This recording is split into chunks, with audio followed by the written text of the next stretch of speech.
You do not need to be perfect with money to start getting your finances together. You just need to start building some money skills. Nobody comes out of their mom's panza knowing how to budget, how to save, how to pay off debt, how to invest, or any of that. You can still get your finances together. You can still build wealth. The thing is, you just need to learn how.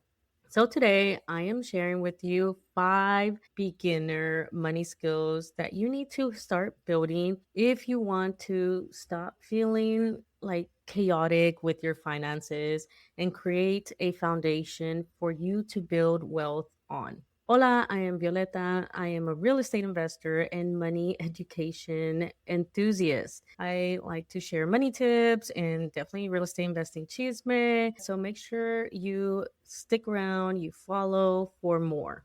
So today, this episode is going to be for the Latina that is like, man, I want to get my finances together, but no sé dónde empezar. I don't know where to start because you may be in your career, you have a high salary job, or you just have a nice stable income, you're making decent money, pero like it's still disappearing. It's like, ¿dónde se está yendo? Where is it going? And you're just kind of like left like, wow, I really need to figure this out because you want to buy a house, maybe you want to gain financial freedom, you definitely want to build wealth, but right now it just feels like a little overwhelming because there's just so many things that you need to do. And so that's why I made this list for you, kind of like a starter kit, a roadmap so that you can start your financial journey. And then this is kind of the route that I took, and I want to share that with you. Now, this list, again, it is a starter kit. The idea here is to build a strong foundation, a strong financial literacy foundation. That way you can build, those money skills up on top of that. So, not going to get too much into like investing or investing real estate or any of the more complex things. This is just a foundation for you to get started. So, we're going to be talking about how to manage your money and then a little bit of how to grow your money. But again, this is beginner. If checking your bank account makes your stomach drop, I am here to tell you that avoiding your money is not going to protect you. It just lets that chaos continue. Just because you are looking at that fire, it doesn't mean that the fire isn't there. We are talking about money awareness and spending tracking. That is the first skill that you want to start building. And I'm talking about understanding, learning how to look at your money, how to look at your finances, and without it being something negative to you. Because money management is one of the number one skills, in my opinion, that you are going to need throughout your financial journey, no matter what you decide to do, whether you want to invest in stocks, you just want to buy a house, you want to start a business, you want to invest in real estate. Money management is a skill that is needed for all of that. Managing the bills, the finances, the income from a business that you want to start. Same thing with real estate investing, managing those finances for each property that you buy, understanding the rental income that's coming in, the expenses that's coming out, and learning how to track all of that. So that is an important skill that you will have to develop. And so the best way is to, of course, start with yourself, understand where your income is going, where is it all going. And there's so many different ways to do that, right? You can do a budget, check every month or whatever. But in this day and age, I feel like the most effective way for most people is through an app. Find one that works for you. There's so many different ones. I know some people use the Monarch one, some use the Nerd Wallet one. I used to use one that I can't think of the name right now, but it would link to my bank accounts and it would automatically like pull what I spent and I could categorize it. And it gave me like a whole bunch of visuals of like pie charts or whatever of where my money was going. And so it really helped me know and track all my money. And then it also helped me really become responsible and accountable for where I am spending my money. So it was definitely an eye opener because I was bleeding money and I wasn't really realizing it because again, I was financially stable. I didn't really have to worry about it. So definitely was leaking money because I wasn't looking at it. And when you do this step, I don't want you to like, again, this is more for awareness, to set up your foundation, to start building those skills. So I don't want you to be like beating yourself up or whatever. Just be like, okay, well, maybe I shouldn't spend it on that. Now I know and I'm going to do better. Just start looking at your finances, start simple, do it maybe once a week, whatever timing that you want to do that you feel that you can do. Like, don't set yourself up for failure saying like, oh, I'm going to track it every day and blah blah blah. Like, no, do something that's realistic because we're busy, we're working, all that stuff. So maybe like once a week or maybe even monthly, do that. Like, start with something, right, that's going to be doable, because the goal is to build the habit but also build the skill up. So all you're doing is just building the habit of looking at your finances, seeing where it goes, and just that's it. And so again, there's so many different ways. Spreadsheets. I feel like the budgeting app does the best in my opinion, because everybody has their phone in their pocket when you're shopping, especially nowadays that you just do tap to pay. Like, it's pretty simple to just click on an app and then just adjust and put it in the category that it needs to go. So I feel that is an easy, doable way. Now, this brings me to skill number 2, creating a spending plan that matches your real life. Again, a budget is not your financial prison. A budget is you telling your money what to do, giving a goal for every dollar, every penny that you spend. And you want to make sure that you are spending it strategically in ways that's going to help you achieve whatever financial goal is, whether you just want to save an emergency fund, whether you want to save up for a down payment for a house, you want to ensure that you're sending the most you can to your 401k or whatever, right? Creating a spending plan is a skill that you're going to need. Again, this is a skill that is going to develop if you're wanting to build a business, if you're wanting to invest in real estate. You're going to have to create budgets, create a spending plan. For example, with real estate investing, I have to create one for every property and account for that. So it's definitely a skill that you will need for other investments and other things that you want to do. So definitely practice with yourself, of course, because you want to understand where your money is going, and also give every dollar a job. And I like to use spending plan versus a budget. A budget feels more restrictive, and I think it's just been kind of like overdone with budgets. It just kind of like it's a lot everywhere. And so I feel like people are burnt out versus a spending plan. It feels more strategic. It feels more well thought out and it's more intentional, right? Again, the goal is to ensure that every dollar that you have is given a task, right? This one's going to savings. This one's going to this bill. This one's going to my 401k. This one's going to be for education courses or whatever, or a book, right? That's all it is. So I don't want you to think that it's restrictive. Don't look at it. And changing that mindset, even just changing that wording, it definitely changes your attitude towards it, which will help you actually stick to it and actually go every month or however often and kind of assess and reassess and adjust as needed. Now, to create a spending plan, I do have a few episodes and I'll link them down below where we kind of go a little bit more kind of step by step on creating a spending plan. So I'm just going to give some brief tips here. Of course, you start with your monthly income. What is your take home pay? Is it, like consistent? For example, when I was in the military, I knew exactly how much I was getting every 1st and 15th. Just figure out that portion for you.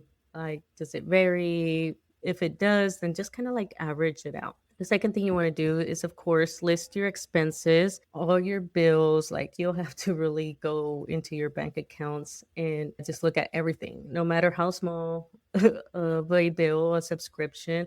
And you might just find that you forgot about a subscription that you're not using. Because I've done that before and I was like, hey, I forgot about this, especially with one of my business accounts. I forgot that I never canceled a trial subscription. So I was like, oh, I got to cancel that because I'm not using it. And so definitely go through your expenses because you might find that there's things in there that you don't need anymore. And so, bam, already freeing up some cash right there. And then list your variable expenses. Those are kind of a little bit harder, especially with everything going on. Gas and groceries are just kind of like getting crazy. So it's kind of hard a little bit to kind of figure it out, but just again, try to average it out. Household items, right? Like soap and all that, toilet paper. Definitely, those are a little bit more variable. And then the last thing you want to do is list your goals. What is it that you want to focus on? And I want to say just focus on maybe one or two things. First, check to see what would be an immediate impact. So maybe like you have credit card debt. Okay, well, then you got to pay that off. Or maybe you realize that you don't have an emergency fund and maybe you want to like take care of that and give yourself a cushion. So things like that, or maybe a vacation, and then what kind of investments would you like to do? And I think this is where it can get a little bit tricky because you might be tempted to do it all, right? Just pick one thing, one investment, like focus maybe on your 401k if that's something that you're already doing or need to do or whatever. Start with that. I feel like that's always the simplest thing. And then as you stabilize and as you build these skills, then you can go to a few more complex stuff like real estate investing. Although it's still doable, but I just kind of feel like sometimes people get too caught up in trying to do it all that they end up not doing any of it. So I always start with something simple, something doable, and then grow from there. Now, as far as like budget slash a spending plan, there's so many different ways. You'll Google spending plan and there's a whole bunch. I have a few episodes on budgets and there's a few different ones that I used. I had used the 60/40 at some point. Some people use the 50/30/20. And when I say those are just like percentages of where your spending is spent. So for example, in the 60/40, 60% was living expenses and things like that. And then the other 40% was split up into four 10% blocks, where one was like investing, retirement, emergencies, and then just like education for yourself or fun money, whatever, right? So yeah, decide where you want your money to go. This is where you're going to give every dollar a job. And it doesn't have to go to percentage. You could just do numbers. If you see like, hey, I have an extra, I don't know, like $300 a month. Okay, well, $100 for this, $100 for that, 100 for this. Bam. Because I feel like with the economy now, percentages is very hard, especially thinking that your living expenses are going to fall under one of these like percentages, right? But just take the time and make a plan for yourself. The next thing is, of course, try to ensure that your spending plan has a pay yourself first strategy, meaning that you pay your savings or your investment, things like that first, versus going out and buying extra clothes that you may not need or whatever, right? So just start that way. But also remember to look back, go through it periodically, usually maybe monthly, quarterly, however you want, and make adjustments because maybe you got an increase in pay or you finished paying off a car or whatever. Then just go back and make adjustments anytime something like that happens, or at least monthly be checking your budget. The next skill is about savings. Now, it kind of went into a little bit with the spending plan, but here I want to talk about like emergency funds, right? Your emergency fund is not there because you are in the negative or anything like that. It's there because life happens. Things happen. Like just recently, my husband like with the land, his tire just popped, right? It got I think it was a thorn or something slashed his tire somehow. I don't know. We still don't know how it happened, but he had to go buy a new tire, which is like, I think he said it was almost $300, and it was an unexpected expense. But he saves up, he has an emergency fund for those things. So it was like, oh, well, I got the money for it. It's right there. And so you want to create it in an emergency fund to be prepared for unexpected life events like that. So the amount that you want to have really depends on what is going to make you stable and what is going to make you feel safe, right? What's going to stabilize you if something, like, think of like one of the things that might be kind of worst case scenario. So it's kind of difficult for me to give you a number because originally it used to be like, oh, 3 months worth, right? Max 6 months. But with this economy and everything that's been going on, I mean, you see layoffs here and there, prices have gone up, everything costs so much more. And I've seen it throughout my network when somebody gets laid off. I mean, I've seen some people go past 6 months trying to find a job. And so nowadays, it's just like, well, it might be up to a year of living expenses for a cushion for, and it kind of sucks because you would rather that be in an investment account, but maybe you need the access right now. And for me, understanding, and this is kind of like a skill that, just builds up. I don't necessarily have an emergency fund just like in a high yield savings account, which is, side note, is where you would like to have your savings versus a savings account at a regular bank. You're going to get a higher yield. Now, I know it's not as high as like a year ago or whatever, where it was like at 5%. I think we're like at 3-ish percentage, but it's still better than the point something that your bank is going to give you. But for me, because I'm kind of a little bit more stable, my living expenses aren't as high anymore, and I have some stability right on paychecks and things like that. I just have my credit cards as my emergency fund. I have pretty high limits, and also I have my investment accounts that I could always take a loan out on. So, and I also have like income coming from my rental property. So I have a little bit more like leeway with my emergency funds. So I don't have to have such a high savings in a high yield savings account. But again, this is you. You are the only one that can decide how much you are going to need if an emergency occurs. So yeah, so just start an emergency fund. And if you don't think that you could start one and not going to achieve a high amount that you may feel that you may want, still something is better than nothing, right? It can at least reduce the impact of that unexpected expense, emergency, or whatever. So still something is better than nothing. The next one is understanding debt and credit without fear. Now, debt is not automatically evil, and credit or credit score is not necessarily a scam, although, you can go either way with that.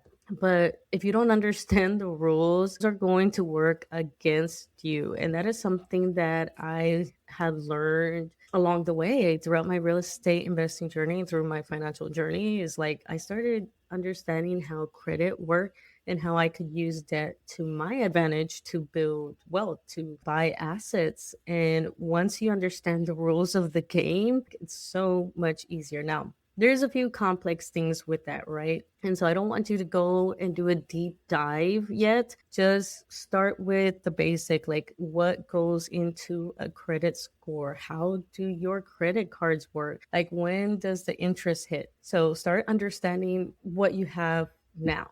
If you have a credit card, go in there and understand how that credit card works. When does the interest hit? When is it due? How much is the interest? Like, is it a cashback? Is it points? And if so, like, how does it work? So that way you understand how that credit card works and you can use it to your advantage. For example, with mine, I've been using my credit cards for my investment property. and I'll go pay with my credit card and then pay it off immediately before the interest hits. And then I get some cash back or I get points. Now, there's been a few times where, like, I just eat the interest because I needed something that was pricier, then I could pay it off right away. But again, I'm buying an asset that's going to make me money. So it's just kind of, to me, kind of part of the game there. So I'm not afraid of paying the interest rate on that. And so being comfortable with that took some time, and it is a skill that you learn and you build up on. So that is a skill that you are going to need, especially once you start getting into investments and all that. So understand how debt works, how credit works, how it affects you, and what are the things that you can do to pay off your debt. Now, I just recently had an episode too with Justin from Price of Avocado Toast, and we talked about some debt payoff there. And so I'll try to remember to link it down below. And we talked a little bit about that. So definitely check it out. But if you do have debt, understand how you can pay it off, the different strategies to pay it off, things like that. So definitely take your time here as well. Pull up your credit report. You could pull once a year your full credit report on myannualreport.com. I'll try to link that below as well. It's free once a year, and it gives you your whole credit report, and you can see what all is affecting your credit. And just pull up your credit score as well, look up how it works, and then that will help you understand what things you can do to actually help increase your score if that's something that you are looking for. So for example, with me, I'm not too worried about credit score as much anymore. My goal isn't to get that perfect high credit score anymore. My goal is just to keep it above, I think right now, 720. And so sometimes I'm way up there. I think I've gone like 820 or something like that. And it's dropped down as low as 670, 690, I think it was, because it depends on what I was doing. Because sometimes I use my credit a lot. So I buy a property. Right now, one of my cards are maxed out. So I've gotten a notification that my credit score dropped, but not worried about it. In another month, it'll go right back up once I pay it off. But that's me, because I've learned how credit works, how I'm using it, how I'm using debt. And so now I feel safer using all of that to my advantage strategically. So definitely take the time to understand what's going on with you. And the last skill is making money decisions from goals, not guilt, which kind of covers everything that I've been kind of mentioning, because it kind of everything that I've been talking about with the other skills. If every money decision is based on guilt, you're always going to feel like that shame. You're always going to feel like behind. And you might be doing better than you think, but that guilt will have you thinking that it's bad, right? And so learning how to make financial decisions with confidence has been a big game changer for me. I've been able to just jump right into things, right? With my experience, right? Don't just jump into it without like understanding what you're getting yourself into. But I've learned to do things with confidence because I know my goals. I understand, all the other skills that we talked about, my spending plan, my financial goals, how my credit and debt, all that works, and how I'm going to use it to build wealth for me. And so that takes some inner work. That's not going to get too much into it in this episode because I just did an episode talking about financial anxiety. Sorry, my dogs are barking now. And also like financial trauma and other things like that. But definitely check that out. I think it's the episode before this one. So I talked about there, and I have a few other episodes talking about just doing some inner work with addressing your financial anxiety and your trauma and overall mindset, so that way you can make educated decisions, so that way you can build wealth, you can gain that financial freedom. But yeah, again, that takes some time. Same with all these other skills, it's going to take time. So make sure that you understand that, like, it's not going to be an overnight thing. It's going to require some work and just some perseverance And with that, I'm going to end this episode because I gotta go take the babysitter to her car, and baby sounds like she's awake. So, and the dogs are, you probably heard them bark. So, probably have to go potty. So, I'm gonna go take care of that. Other than that, again, this is a starter kit for anyone that is looking to get their financial journey started. Don't forget to like and subscribe, share this episode, and I will see you in the next one. Bye. Thank you so much for listening. Don't forget to like and share this episode so others can also find this podcast. Don't forget to follow me on all my social medias listed in the show notes below, where you can also find resources to help you in your financial journey. If you're interested in becoming a guest on the podcast, you can find that information in the show notes. Other than that, thank you so much for your support, and I will see you in the next episode. Bye.